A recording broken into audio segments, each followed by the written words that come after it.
최근 서울 강서구에서 맨홀에서 작업 중이던 노동자가 폭우로 불어난 물에 휩쓸려 숨지는 사고가 발생했습니다.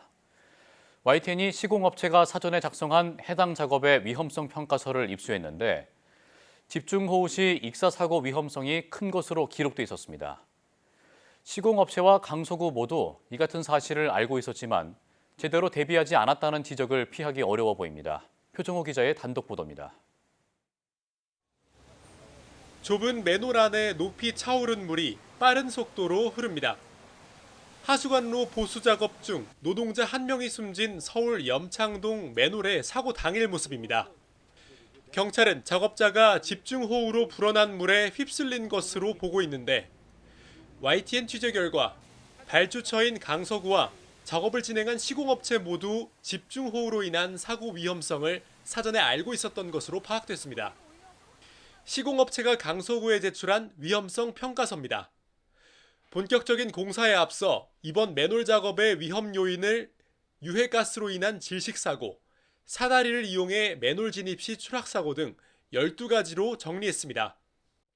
또 각 위험 요인에 대해 사고 빈도와 강도를 점수화해서 위험성을 평가했는데 위험도가 가장 높게 나타난 건 바로 작업 중 우천이나 호우 발생 시 고립이나 익사사고였습니다.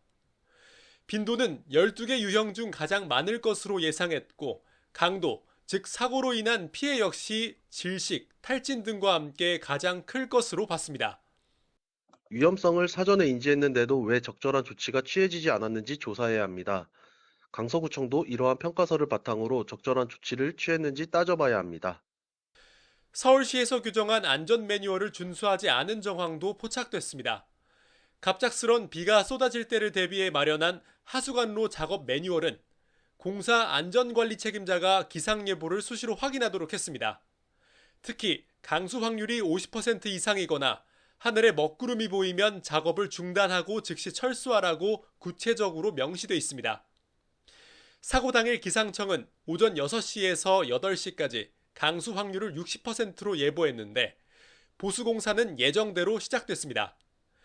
맨홀에 작업자 5명이 투입됐고 비가 쏟아지는 중에도 작업을 진행하다 결국 오전 8시 40분쯤 사고가 발생했습니다. 위험을 몰랐다거나 혹은 또 어떻게 해야지 어떻게 하면 이런 부분을 예방하고 작업할 수 있는지를 몰랐던 사항들이 아닌 거예요. 경찰은 해당 자료 등을 바탕으로 강서구청과 시공업체가 안전조치 의무를 다하지 않았는지 등을 조사하고 있습니다. YTN 표정호입니다.